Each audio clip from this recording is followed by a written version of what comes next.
के आनंद की। हालेलुया। एक व्यक्ति सफल हो गया, लेकिन उस सफलता के आनंद को हम कैसे ले सकता है उसके बारे में आज देखेंगे। हालेलुया। हालेलुया। तो बहुत से लोग हैं, बहुत से लोगों में कुछ मसीही भी हैं जो सफल होने के लिए गलत रास्तों को चुनते हैं। संसार का रास्ता चुन लेंगे, नहीं तो पाप का रास्ता चुन लेंगे, और जिससे क्या हो जाए कि हम सफल हो जाए।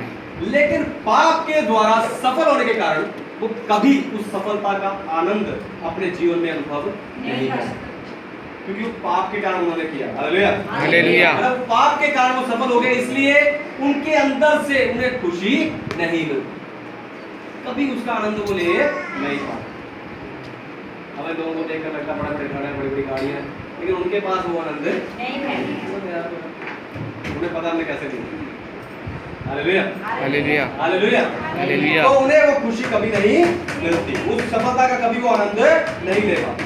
तो एक विश्वासी होने के नाते हमें समझना है और ये हमेशा याद रखना है कि परमेश्वर चाहते हैं कि उसके लोग सफल हो और समृद्ध भी हो। हालेलुया। हालेलुया। सफल हो और अमीर भी हो, ये परमेश्वर चाहते हैं। हालेलुया। हालेलुया। हालेलुया। जब हम ऐसा विश्वास रख के सफलता को प्राप्त करते हैं तो ही हम क्या कर सकते हैं, उसका आनंद अपने जीवन में ले सकते हैं, नहीं तो कभी वो आनंद हमारे जीवन में नहीं आएगा। हालेलुया। तो ऐसे विश्वास के द्वारा कैसे हम आनंद को प्राप्त कर सकते हैं, सफलता के आनंद को प्राप्त कर सकते हैं, तीन बातों को हम देखेंगे।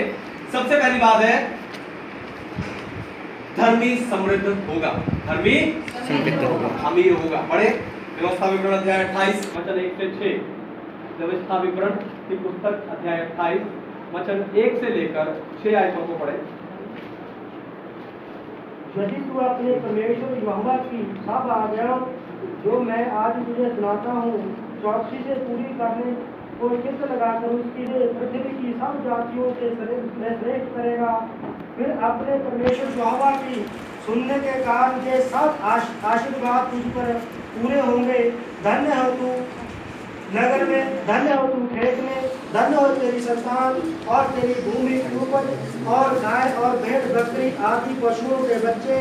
धन्य हो तेरी टोकरी और तेरे कटोरी, धन्य हो तू भीतर आते समय और धन्य हो तू बाहर जाते समय।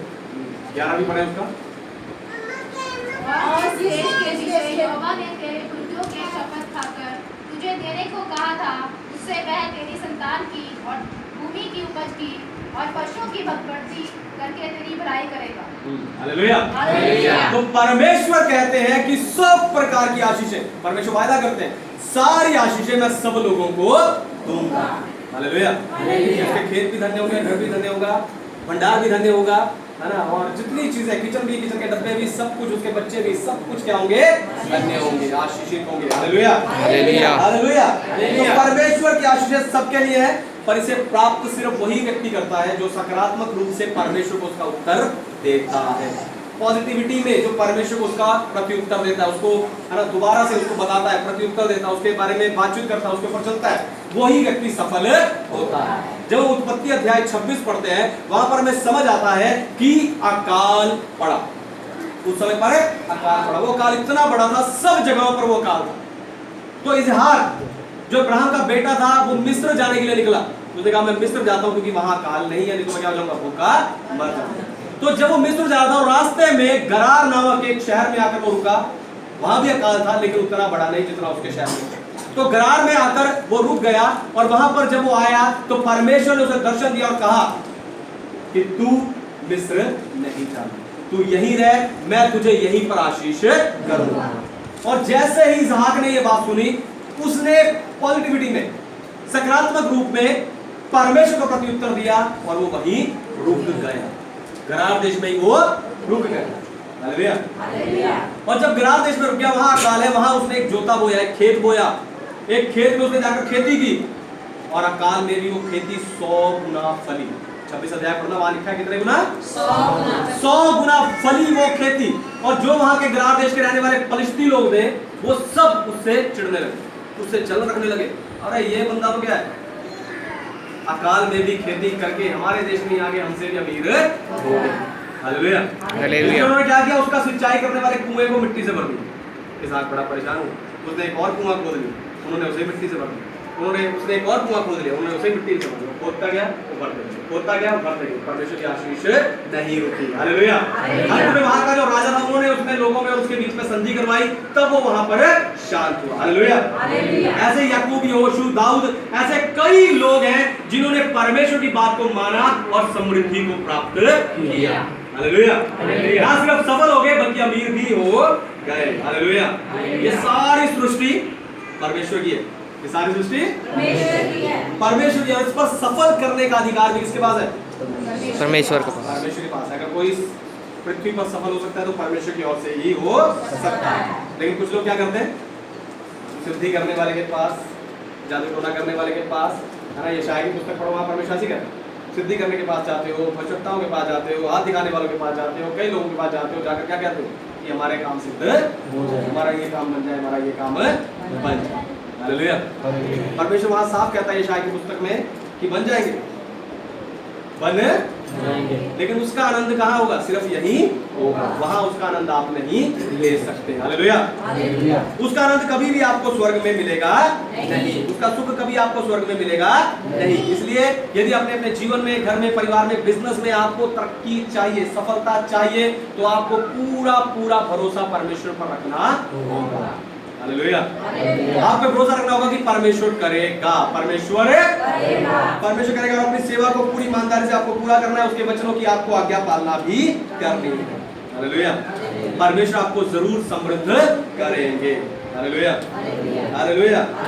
पर जब आपकी आशीष आपको मिल जाए, आपकी सफलता, आपकी समृद्धि आपको मिल जाए, उस समय परमेश्वर को भूल मत जाना। क्योंकि दूसरा पॉइंट, क्योंकि सफलता के बाद असफलता की संभावना है। सफलता के बाद असफलता की संभावना है। पढ़े व्यवस्था विवरण 6:10 से लेकर 12। व्यवस्था विवरण अध्याय 6 आयत 10 से लेकर 12 वचनों को पढ़े। जब तेरा परमेश्वर यहोवा तुझे इसहाक और याकूब नामक तेरे पूर्वजों से तुझे देने की शपथ खाई, और जब वो तुझको बड़े बड़े और अच्छे नगर जो तूने नहीं बनाए और अच्छे अच्छे पदार्थों से भरे हुए घर तूने नहीं भरे, और खुदे हुए कुएं जो तूने नहीं खोदे, और दाख की बारियां और जैतून के वृक्ष जो तूने नहीं लगाए, ये सब वस्तुएं जब वो दे और तू खा के तृप्त हो, तब सावधान रहना, कहीं ऐसा ना हो कि तू पर यहोवा को भूल जाए जो तुझे दास्तव के घर अर्थात मिस्र देश से निकाल लाया है। हालेलुया। हुए इस्राएलियों को कह रहा है कि जब तुम सफल हो जाओ, जब तुम समृद्ध हो जाओ, जब तुम अमीर हो जाओ, ऐसा ना हो कि तुम अपने परमेश्वर यहोवा को भूल जाओ। हालेलुया। चेतावनी के रूप में यहाँ पे उन्हें बता रहा है कि ऐसे खतरे में ना पड़ जाना कि तुम लोग परमेश्वर को भूल जाओ। तुम्हें सफल करने वाले परमेश्वर को तुम भूल जाओ, तुम्हें समृद्ध करने वाले परमेश्वर को तुम भूल जाओ। हालेलुया। आज बहुत से लोग हैं, आते हैं, चंगाई पाते हैं, छुटकारा पाते हैं, आशीष पाते हैं, फिर बोलकर चले जाते हैं, दोबारा वो दिखते नहीं। आगे हालेलुया। हालेलुया। हालेलुया। लोग आकर चले जाते हैं। लेकिन यहाँ परमेश्वर का भक्त मूसा कह रहा है कि चेतावनी दे रहा कि ऐसा ना हो जाए। हालेलुया। लेकिन इस चेतावनी के बावजूद भी इस्राएलियों ने क्या किया? परमेश्वर को छोड़ दिया, बाल देवता की पूजा करने लगे, है ना, बाल देवता के पीछे वो चलने लगे, जो उन्हें सफल करने वाले परमेश्वर को उन्होंने छोड़ दिया। हालेलुया। सुलेमान जब बच्चा था, 14 वर्ष का एक लड़का, 13-14 वर्ष का एक लड़का था, जब उसे इस्राएल पर राज्य करना था, उसने परमेश्वर बुद्धि मांगी कि परमेश्वर मुझे बुद्धि दे ताकि मैं तेरे लोगों का न्याय ठीक से कर सकूं। परमेश्वर बड़ी प्रसन्नता के साथ, बड़ी खुशी के साथ सुलेमान को बुद्धि दी और उसे इतना शक्ति में बढ़ाया, सामर्थ्य में बढ़ाया, और इतना उसे सब कुछ दिया कि उसके समान कोई भी राजा नहीं। बुद्धि में, सामर्थ्य में, महिमा में उसके समय में कोई भी दूसरा राजा वैसा नहीं। हालेलुया। परमेश्वर उसे बहुत बढ़ा दिया, उसके पास सब कुछ था। हालेलुया। हालेलुया। हालेलुया। लेकिन अपने जीवन के अंतिम दिनों में भोग विलास में पढ़कर, है ना, धन में, महिमा में पढ़कर वो परमेश्वर को, हालेलुया, वो परमेश्वर से दूर हो गया।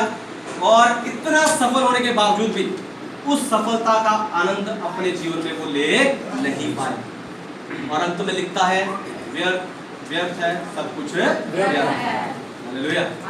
उस सफलता को कभी वो आनंद नहीं ले पाया। ऐसे ही राजा आसा है, शिमशोन है, शाऊल है और येहू है, जो बाइबल में ऐसे और कई लोग हैं जिन्होंने सफल होने के बावजूद फिर से असफल हो गए और उस सफलता को आत्मिक रूप से कभी आनंद नहीं ले पाए। Hallelujah, hallelujah. आज परमेश्वर इस वचन के द्वारा मुझे और आपको भी चेतावनी दे रहे हैं कि कहीं हम सफल होकर, समृद्ध होकर अपने सृजनहार परमेश्वर को भूल ना जाए। हालेलुया।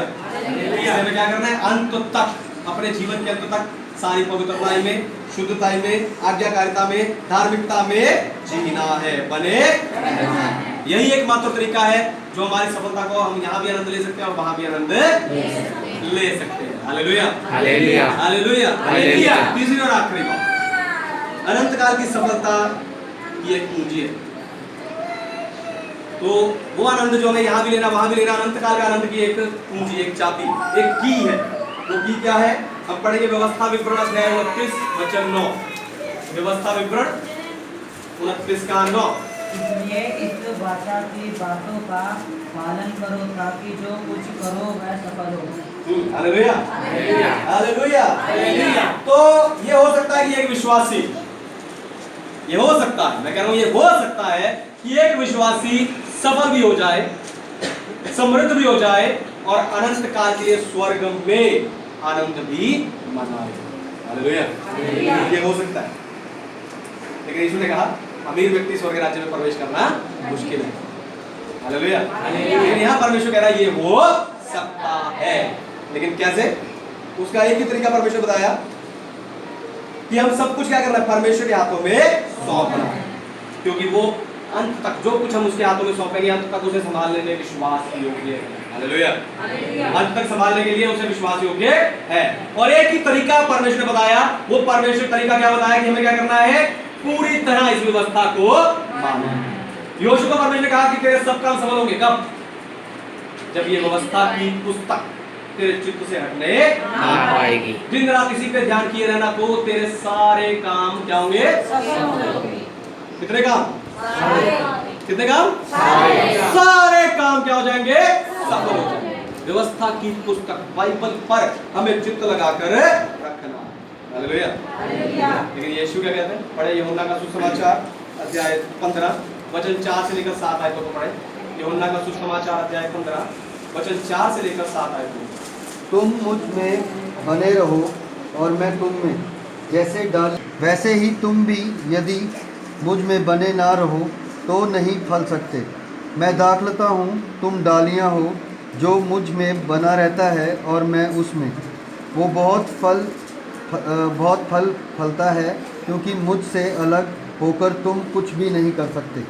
हालेलुया। कर सकते? कुछ भी नहीं कर सकते। मुझसे अलग होकर तुम कुछ भी नहीं कर सकते। मुझ में बने रहो। यीशु मसीह कहता दाखलता मैं हूँ। हालेलुया। मैं कौन हूँ? और तुम डालियाँ हो। हम कौन है? डालियाँ। और अगर डालियाँ दाखलता में बनी रहेंगी तो सफलता के फल लगते रहेंगे। हालेलुया। अगर डालियाँ दाखलता में बनी रहेगी तो इस डाली पर क्या होगा? दाखलता में फल लगते हैं कि डाली में लगते हैं? डाली में लगते हैं। तो डाली अगर बनी रहेगी तो इस पे सफलता का फल क्या होगा? लगता रहेगा, लगता रहेगा और लगता। लेकिन अगर ये डाली अलग हो गई, अगर ये डाली मसीह को छोड़ के अलग हो गई तो क्या होगा? बिना प्रार्थना के, बिना वचन के, बिना संगति के ये डाली सूख जाएगी। ये डाली सूख जाएगी। और सूखी हुई लकड़ियों को और कोई दूसरा चारा नहीं, आग में ही डाला जाता है। हालेलुया। आग में डाल दिया जाता है। इसलिए हमें चाहिए कि हमें क्या करना है? मसीह में बने रहना है। तो हमें इब्राहिम की तरह, याकूब की तरह, योशू की तरह, दाऊद की तरह, संत पौलुस की तरह अगर हमें परमेश्वर की ओर से सफलता, समृद्धि हमें चाहिए, हम क्या करना है? परमेश्वर में बने। हालेलुया। हम यहाँ भी सफल होंगे और वहां पर भी सफल होंगे। Hallelujah, hallelujah, hallelujah. और हम कह सकते हैं कि हमें सफलता का आनंद यहाँ भी मिला है और वहां भी मिला है। Hallelujah, hallelujah, hallelujah. यीशु के द्वारा प्रभु आप सबको आशीष दे। आइए अपने स्थान पर खड़े हो जाएं।